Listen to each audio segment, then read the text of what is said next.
I'm Mark Bray, UNESCO Chair Professor in Comparative Education in the Faculty of Education at the University of Hong Kong.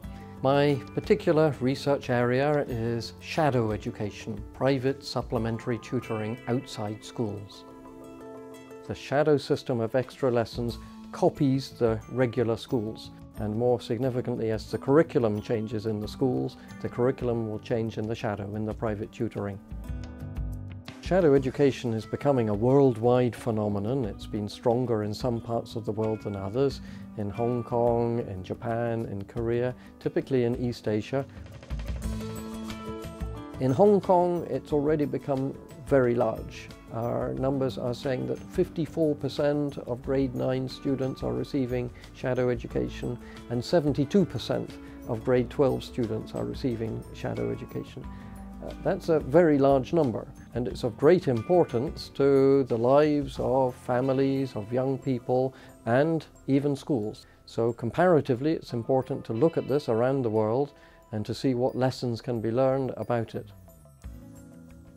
We in Hong Kong are collecting data from students themselves, and we're asking them how much shadow education they receive, of what type, of what intensity, and what they think about it.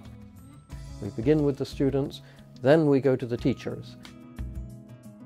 We have many findings, but we should ask, why do students go for tutoring? In Asia, we have a strong belief in the value of education. People often talk about Confucian values, respect for education, respect for diligence. It's also to do with competition. Life has become much more competitive, and a lot of this competition is what is fueling the desire by families to get the extra edge, and that's why they go to the extra classes. Many people assume that private tutoring is for remedial work, helping to raise the level of low achievers. Actually, around the world, if left to market forces, the shadow education system is likely to help the high achievers achieve more and leave the low achievers further behind. And it's widening gaps. In a place like Cambodia, in Bangladesh, in India, there are also issues of corruption. A teacher may be tempted to say, I will teach half of the class in the daytime, come to my house at 5 o'clock, and I will give you the second half of the lesson. That's highly problematic. We have got a very big question mark about whether we really have fee-free education in our countries. The front door may say education is free, the back door says, where's the money? Conducting research on shadow education is difficult. It's not a topic that people are always keen to talk about.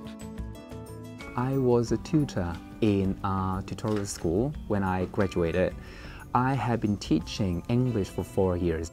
One of the challenges must be to interview tutors in the tutorial school and do some classroom observation in the tutorial school, because we have a lot of so-called secrets like special skills that tutors may not want other people to know. Nowadays, mostly the research focuses on like mainstream education. Not necessarily they think this is a meaningful and valuable research on shared education. I think we should let people know the value of the research on this topic. I personally have a series of books. The first that I wrote was in 1999. That was the first global study on this topic. It was published by UNESCO's International Institute for Educational Planning. It's recognized as a foundation book in the field.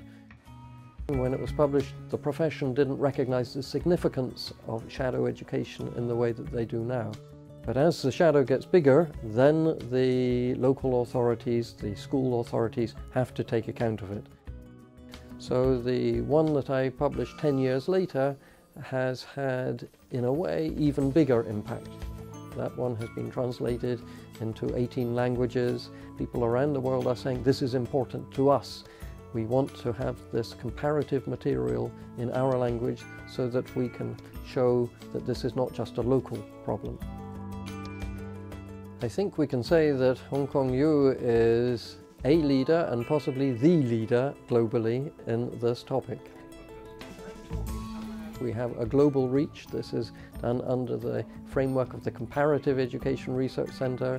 We have partners in places as wide-ranging as Dubai, in Philippines, in Singapore, in China mainland, in Korea, in Japan.